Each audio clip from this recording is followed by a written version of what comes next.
they might be self-aware. Gary here, calling from the Shell on Route 40, where someone wrote, "Give up" on the payphone booth, and honestly, felt seen. Today on They Might Be Self-Aware, the Uncanny Valley is dead. AI photos look fully human now. I ran my headshot through one, and it generated a version of me that looked employable, which stung. A Deepfake song went viral, so Warner Music just surrendered to the machines? My therapist calls that anticipatory capitulation. And British police are using AI for non-emergency calls? I think this call qualifies. Enjoy the show. We're sorry. You have reached a number that has been disconnected or is no longer in service. Broadcasting live with notes from the front lines of the algorithmic dream right here on They Might Be Self-Aware. I am Hunter Powers, and from that front line we have... Reporting to you live from the front lines, that's Daniel Bishop, using one of those old-timey sort of World War II newscaster voices. What do we think? I've been trying about. You always wanted me to do some accents, Hunter. Finally, is this good? Is this anything? You've done your part. If I committed to the bit for the entire episode. To each his own. I didn't hear an immediate no. Hello, Hunter. Hello. Is this better? Which do we prefer, A or B?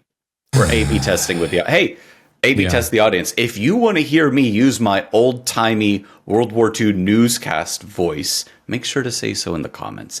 Maybe I'll do an entire episode in that just to watch Hunter, his face just kind of scrunch up a little bit more as we go through the whole thing. I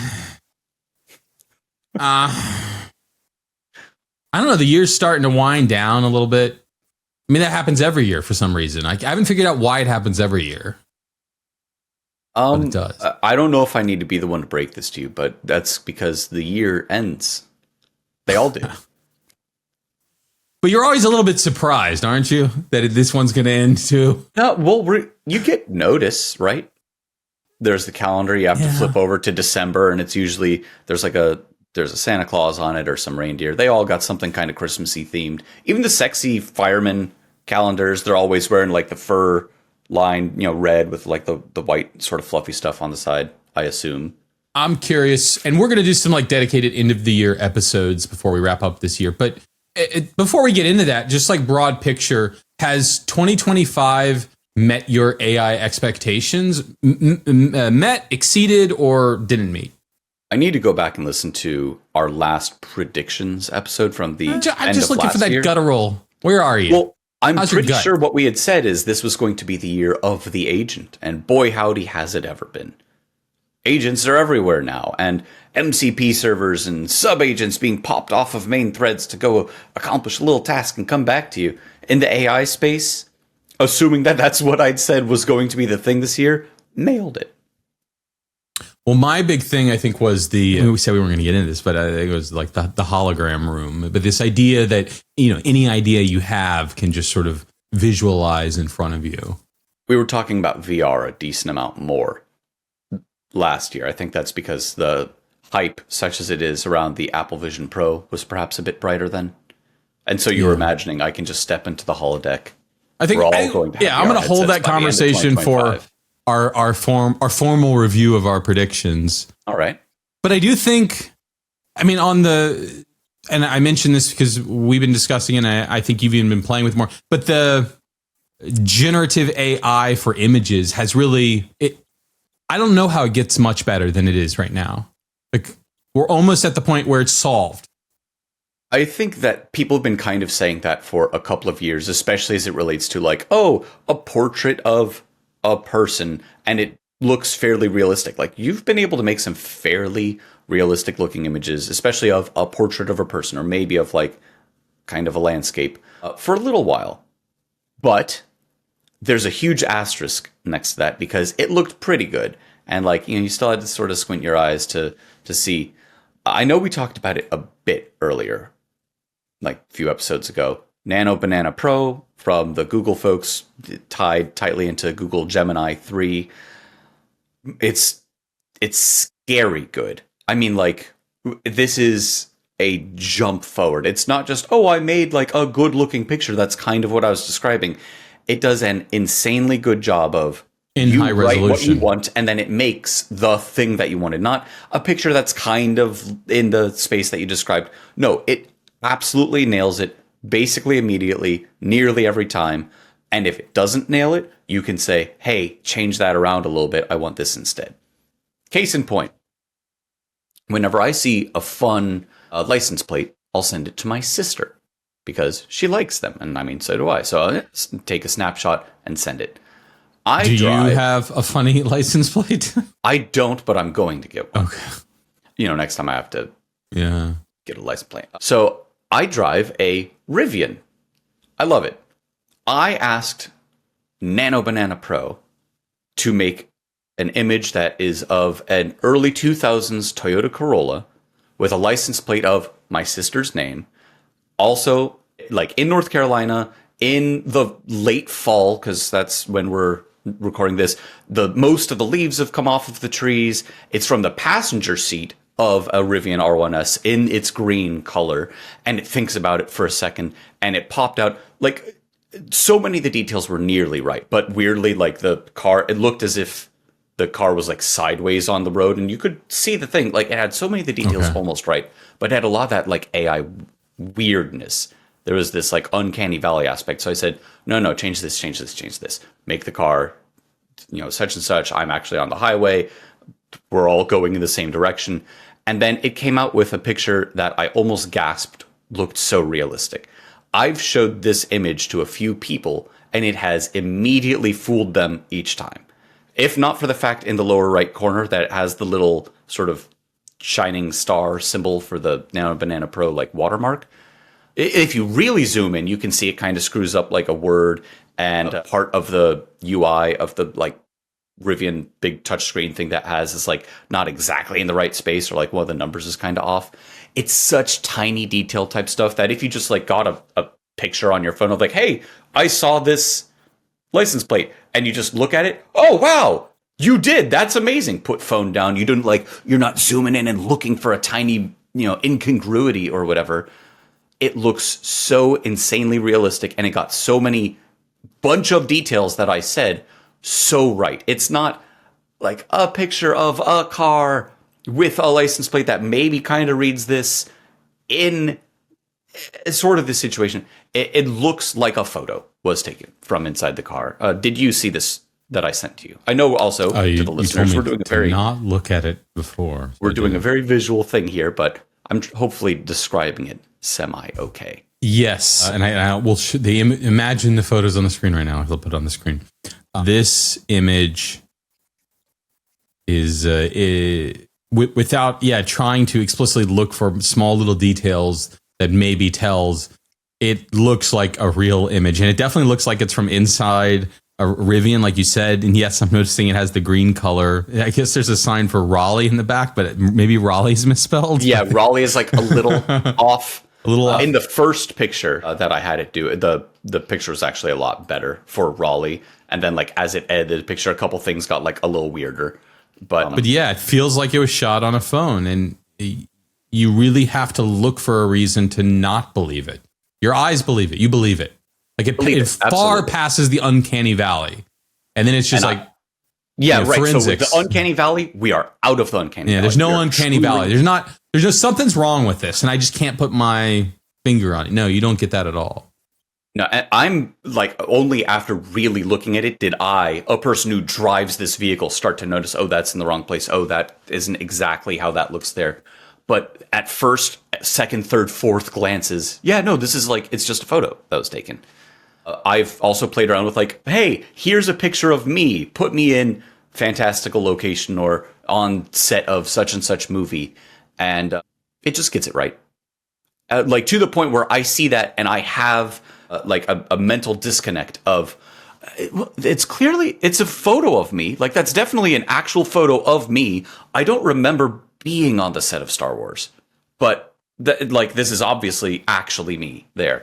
And I know my own face and my own whatever body, whatever. Like, I know that well enough to be like, I could point to me or a bad facsimile of me and be like, this is the real Daniel, this is a fake Daniel. It's really me in those pictures. Absolutely astonishing, especially if you give it a few pictures of you from different angles. Because I tried this with some coworkers. I just like took a bad screenshot, like on a Zoom or a Teams call, and one angle is usually not enough for it to like do a dynamic pose of you and not screw something up. However, you can take like a half dozen or something images and chuck them into Nano Banana Pro and like synthesize these, make this have the, you know, texture of that thing or whatever, and it just gets it right. Question for you. Thanksgiving not too long ago. Do you have was it just your family, or did you have other relatives visiting, or did you visit other relatives? A couple other relatives came to visit, yeah. Did you show them any AI technology, and if so, what did you show them? Because you're the AI guy. Did that come up, or now it's a kind of tech free? Now that I think about that, I don't think, maybe they're sick of it at this point. But yeah, I didn't like spend some time. No, you have to look at this specific thing. Maybe I showed them one or two of the Nano Banana Pro, you know, images that had been generated or something. But I didn't like sit them down and have some slides ready of this is the latest. They're all listening to this podcast. They know what's going on. That's why, Daniel. Maybe not all though. I know a couple are. Yeah, I always feel like there's an expectation that I'm going to like show something off, you know, at the gathering. Hunter's got something new. What did you bring for us, Hunter? And you bring out the Apple Vision Pro and you plop it on their head. I've done this before. Yeah, we've done the walk the plank at Thanksgiving. Woo! Literally, one of my relatives asked if I was bringing the Meta Quest headset to like do some VR stuff. Yeah, but the thing that I showed off was Sora and what they call it, cameos, where in about 20 seconds, it creates a pretty good model of you. And now, you know, my uncle is the quarterback for the football team that we're watching on TV. Right. And he just got the winning touchdown and is being interviewed after. And it looks really good. In about 2 minutes, he generated that video. And that's like the showstopper that I find right now for the average person. Yeah. So I don't know. Yeah. When it comes to image and video, like we're way getting into a post-truth sort of system where just because something never happened does not mean that you can't get images or video of it having happened. But also, you know, music, we're getting there as well, right? We've talked about the #1 country song, Walk My Walk, that hit #1. We, of course, released our own track, which you can find on the channel if you want to. It hasn't hit #1 yet. Unfortunately. Not yet, but it has like at least 100 listens at this point. People are listening to it. You know, there's that. Yeah. It's going viral. Speaking of viral, sort of, there's an EDM track. It's called I Run that was using, as far as I can tell, without somebody's permission, likeness of their voice using Suno, which is an online platform for generating music. Well, the guy who created it, so it has a female voice, but he's not a female, but he suggested, well, he kind of recorded a bad version and then through some plugins and then give it this better voice. I don't know if you watch South Park, but there was a thread on South Park that Randy, one of the fathers, was actually the singer Lord. And he recorded all of her songs in the bathroom. And then, of course, the son's like, Dad, but Lord's a woman, can sing great. He's like, yeah. And he shows an example where he records a stupid song and then applies, you know, auto-tune, and it sounds exactly like Lord. And it's like, okay. So anyways, that was his story, that he did not rip off the artist. And there is that theoretically could be possible, because it was pointed out that there are massive lawsuits against Suno by the music groups, because they're saying, hey, you trained all of your voices on our catalog of artists. So it is possible that this guy unintentionally recreated this specific artist's voice, although honestly it's not the most likely scenario. Yeah. But this but it became #1 like overnight. Well, there's a bunch of takedown notices and major labels are claiming it's a deep fake, and then this person/group Haven re-released it with a real singer.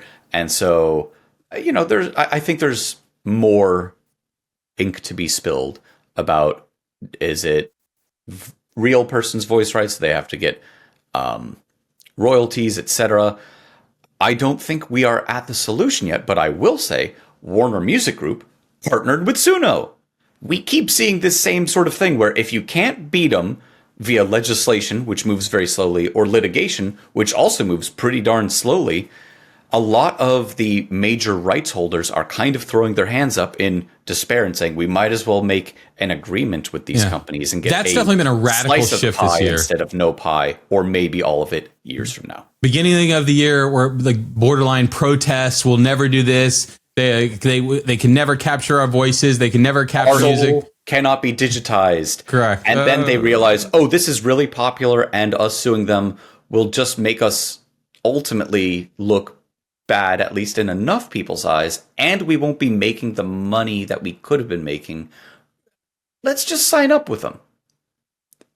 And so here they are, signing up with them.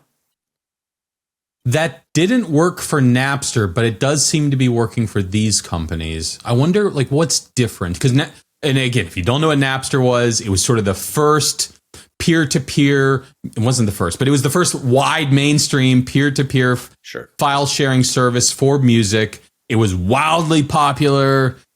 Everyone under 22 was using it nonstop. Then your internet service providers started clamping down on it, and people started getting sued and being made lawsuits, pilloried and made examples of in the public square. And Napster's theory was that they would get these kinds of deals, that the record labels would come around and partner with them. I guess that there's a big difference. There's a big difference because the peer-to-peer file sharing, the music labels could conceptualize how they do it themselves. And I don't think Warner Music can conceptualize how do we build Suno.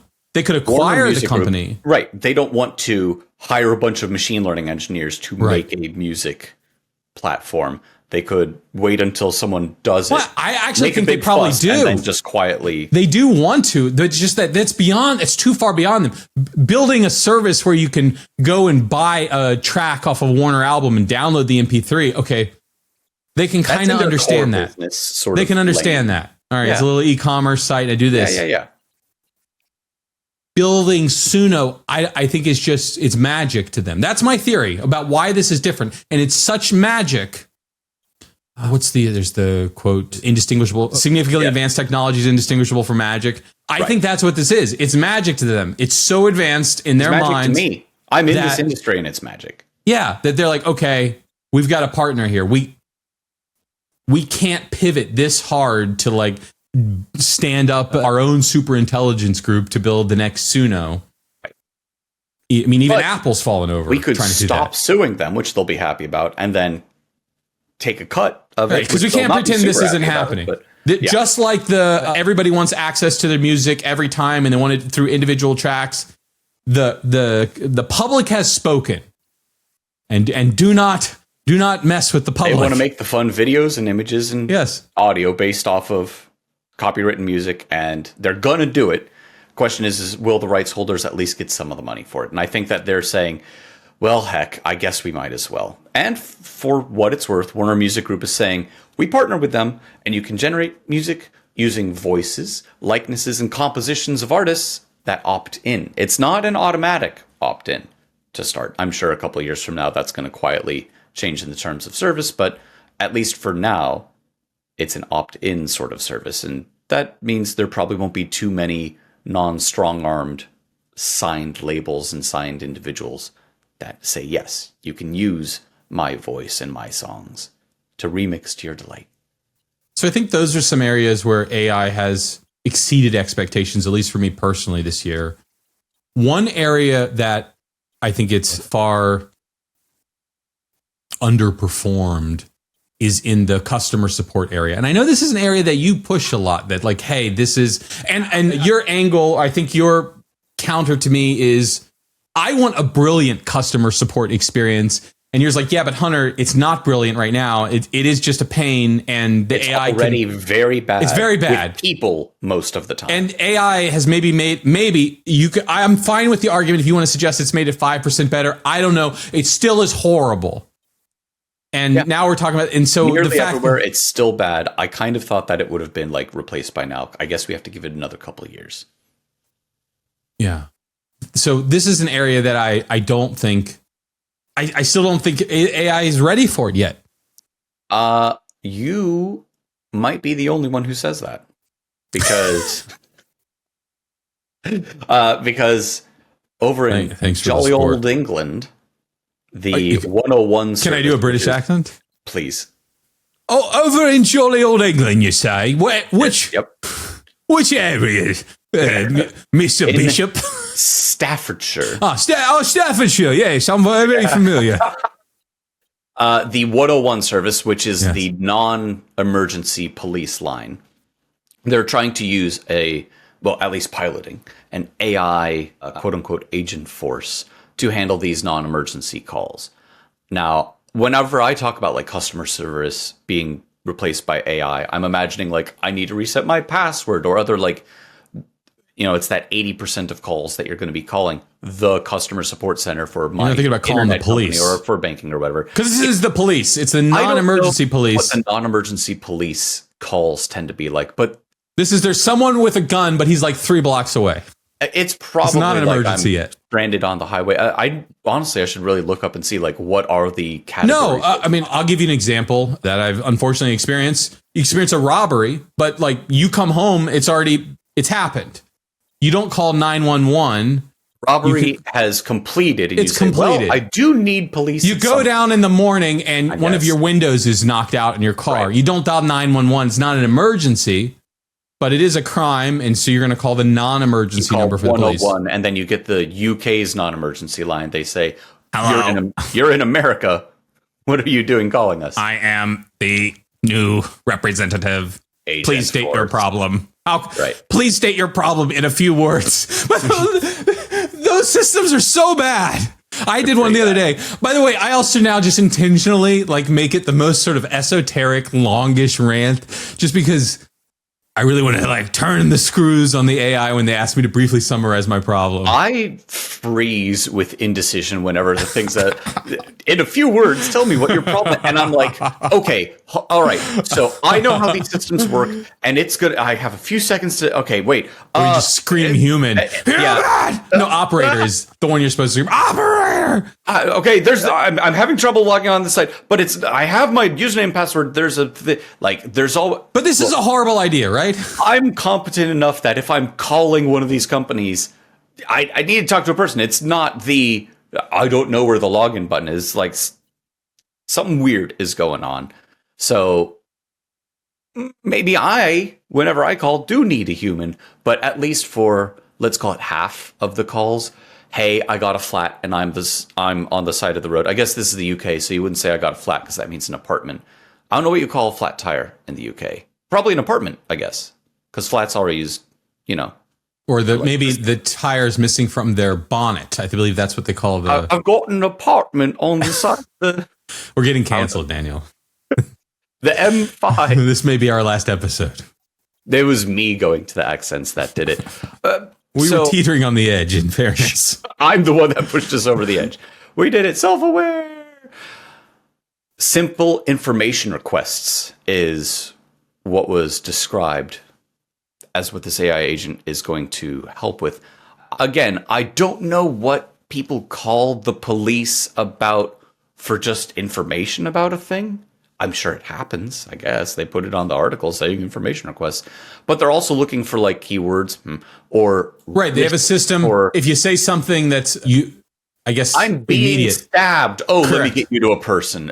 Maybe this one's important enough to just like, But can you briefly summarize in a few words? In a few words, tell us how badly you're being stabbed. Now, why is this happening? It's because the average wait time they want to reduce it to a wait time of 3 or so minutes and lower the abandonment rate. For phone calls, abandonment rate means like I called, still have not talked to a person, hung up.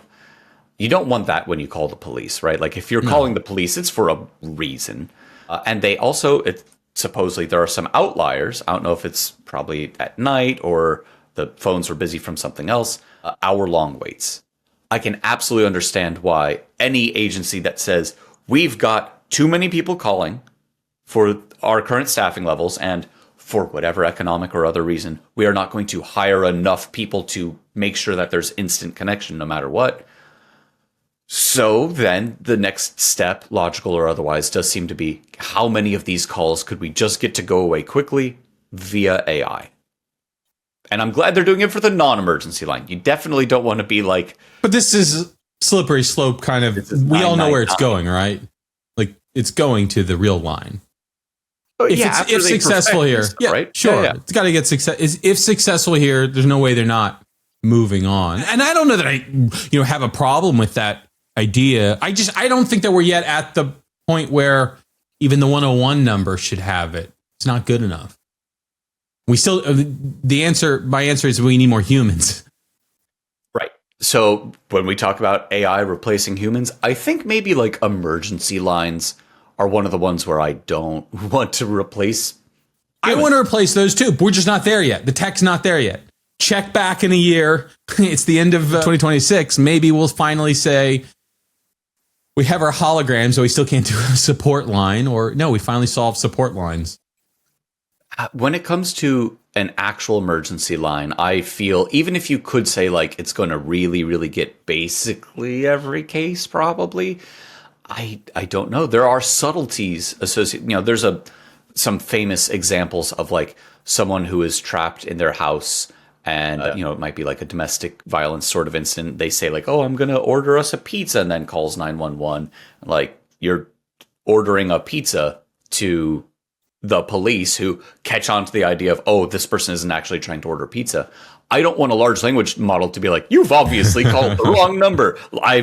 Here's a number for the local Domino's. Goodbye, click. You don't want that kind of thing to happen. I think, like, yes, these models continue to get better and more capable and so on. I don't want emergency phone lines to be anything but people, personally. The non-emergency, sure, especially if you have hour-long waits. Half those calls could probably be gotten rid of very quickly, and then the other half can be taken care of by the people who are, the same number of people. Not even we can reduce our workforce. This is the same number of people because the wait time will still exist. It'll just be all the way down to like 3 minutes is what they're hoping for. Well, let me ask you this, Daniel, in just a few words. Could you summarize how a listener could find out when new episodes arrive in just a few words or less? Human! Operator! Human! Help! 0, 0, 0, 0. No, Dana, you subscribe! See, even you're failing the Turing test for basic entry-level customer support. I didn't realize I was talking to one of these more capable ML models. Yeah. One of these capable HP models. If you really want to juice it, if there's a like button or something, hit it, because then it's really gonna come in your feeds, and you're gonna get some deep cuts suggested to you, maybe even some short form material, or you're tasting things. You're in, and you're like, I'm not certain. Hit the subscribe, and you'll get a few more episodes. See how you're.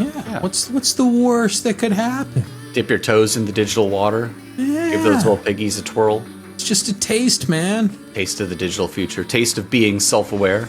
Taste of they might be. No, we'll stick with just that they might be self-aware. Coming up, we've got some cool end-of-year episodes, and you can find us anywhere you can find a podcast. Watch us on YouTube. You want video, listen to us on Apple Podcasts, Spotify, any podcast directory.